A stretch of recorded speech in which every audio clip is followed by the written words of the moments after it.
Yo, what is good, my anime people? What is good, yo? Guys, I honestly was trying to tell you, we're getting into the end of the Blade of the Immortals. And my God, is this brutal, diabolical. Nah, I really think this show is disgusting. And not only is it disgusting, it's amazing. Um, Not only are these characters blowing my mind with the choreography they're putting into like just making these characters look cool. The studio is killing it when it comes down to certain types of like blood sprays and stuff like that. I'm not a huge fan of blood just spraying all over the place, but once they put these certain like shadows and dark tones behind them, I really dig it. Including when you have like such skilled people going at it. The one thing I did not care for this week, though, was the acid wielder. Like, how are you going to be wielding something like acid and you still get slapped like you ain't nothing? Like, that's embarrassing to me, man. So, no props to him. um, I just expected a lot better from the guy with acid. Like, I expected him to win that battle and then just kind of walk away. But I guess it doesn't make too much sense because all of the members that we've seen in this were trash. Like, I understand the clan of people that are the rebels in this situation. They're not the shoguns or whatever. Um, they're supposed to kind of not be as good, like they're supposed to kind of have just the skill of people that skipped the last bits of their lessons because they were too busy destroying their teachers and stuff like that to make the clan or whatever you want to say.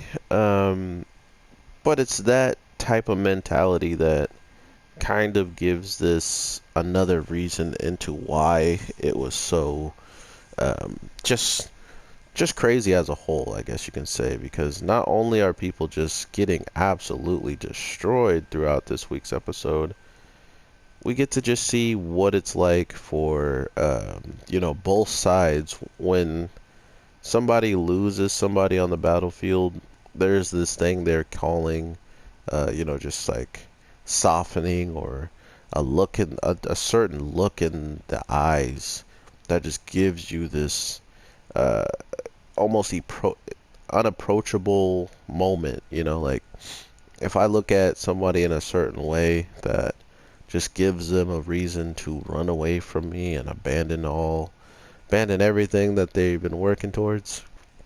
Yeah, it's probably a look that sends chills down spines. So I like that about the show as well. Is it's not always about just the person who's trained the longest and trained the hardest. It's about the person who's willing to do the dirtiest things, I feel. And the people willing to do the dirtiest things seemingly always are coming out on top in certain situations. And until we saw this acid guy get absolutely destroyed by his own mechanisms of trying to fight. Like his own disgusting way of fighting backfired, and that's 100% what he gets, and I love it because at this point in time, we knew that there was something up with you know the people that have been chosen by the eye patch guy. He didn't have an eye patch before, but he's eye patch guy now. We know for a fact that he went through it and he's been through some stuff, but at the same time, we didn't really know where uh, the strength lied between the two teams besides Maji and our group. Now we kind of know, right? Like, there's not a lot of people that keep up with Mr. Eye Patch's squad, and for good reason. Like, all these people are so ridiculously trained. It doesn't even seem fair at one point when one of the guys who told his teammates to just run and get out of there wind up staying and fighting and can't even like scratch two of these members, while another member gets in a fight with one person by himself and gets bodied and he's using acid, right? That's where this show is shining, in my opinion, because I didn't expect it. It was almost like this was written in stone that the people who were going against the eye patch people, the Shogun people, were just going to get bopped. And that's how they were showcasing most of this, right? And I didn't think it was going to be such a one-sided battle, and it didn't become one. And that's why I'm happy about where the choreography, where the actual battles start to end and whatnot, because it doesn't feel uh, too over exaggerated on a situation where I feel like the guy with one arm should have won, but this one tiny instance that I didn't see being such a big deal was a ginormous deal somehow. So with one character, protecting a woman that's pregnant and, kind of supposedly that's being his weakness and showing signs of, oh, you're not the same person I fought before. What is it? Oh, it's that you're protecting that woman behind you. Like, okay, I may not be the same person before, but as soon as I ripped off the head of one of your subordinates, you lost your edge over me. So it's like this game of who can stay on top of their emotions, keep themselves in check, while at the same time be ready for any and every types of attacks and counter them. So so much awesome stuff happened there. And then, of course, the end had to be just as awesome, if not even better somehow, which they pull it off with this guy with nunchucks pretty much going around fighting with the Bruce Lee sound effect. And he ends up in a position where he's just, showing off and giving us what we need to see until he just gets absolutely destroyed by the girl that we know has been sick for quite a while, and she's had a relationship with the main leader of the non-shoguns.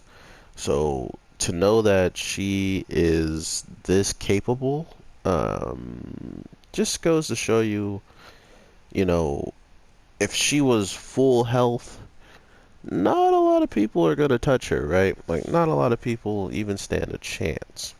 And that's the other thing about this show, is there's just some characters out there that defeat all expectations of, what people believe or what people see these characters to be capable of.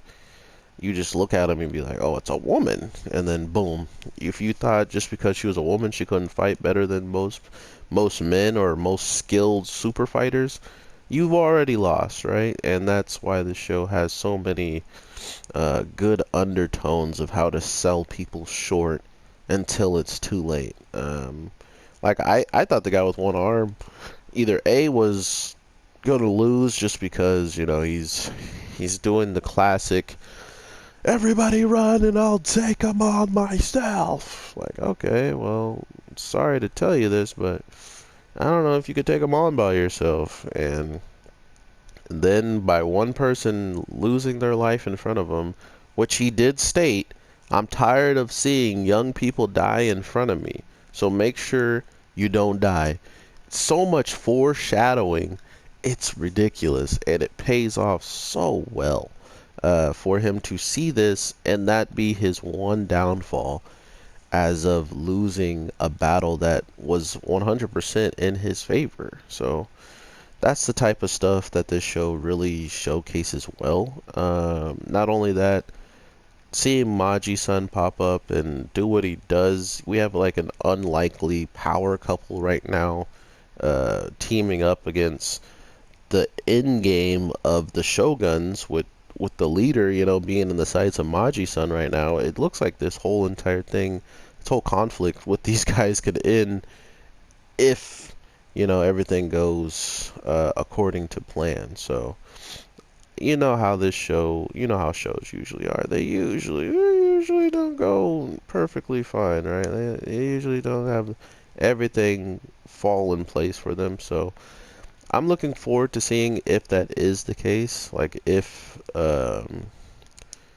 everything that's been happening is going to be the way it is right now, like set in stone, or if they're just playing with us and there's a whole bunch of things lying in wait for us to see relatively soon. So, with all that being said, everybody, I definitely got a lot of stuff to drop for you guys, so I'm going to try to get to it as soon as possible.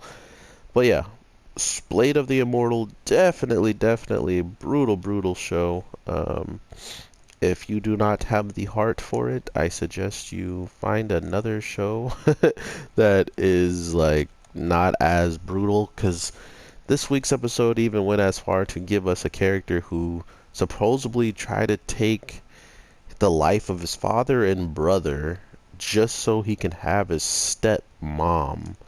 And this woman that's pregnant was told, just get rid of the baby, that cursed baby inside of you, and then we'll just make a different baby. Like, really, just just people have lost their minds, uh, and that's why it's so endearing to watch both sides and not just one, or actually three sides. You know, watch all three sides of a story that's taking place right now, and just having this weird understanding of why both sides think they're right, why both sides enjoy what they're doing. Um, and the reason why they enjoy what they're doing is more or less because of their leader giving them the rights to do so, and think that it's completely fine, and think that this is the only thing you can do. Stuff like that is what really drove these these people to just think weird and to have so much more supposedly going for them, that if you expect anything less from this show now, in the case of just them being brutal to everybody, them hurting and destroying everybody, then you aren't ready for this show, because that's all they love to do. So with all that being said, everybody, have an amazing one. I am your boy, the Anime G, and I will talk to you in the next one. Peace.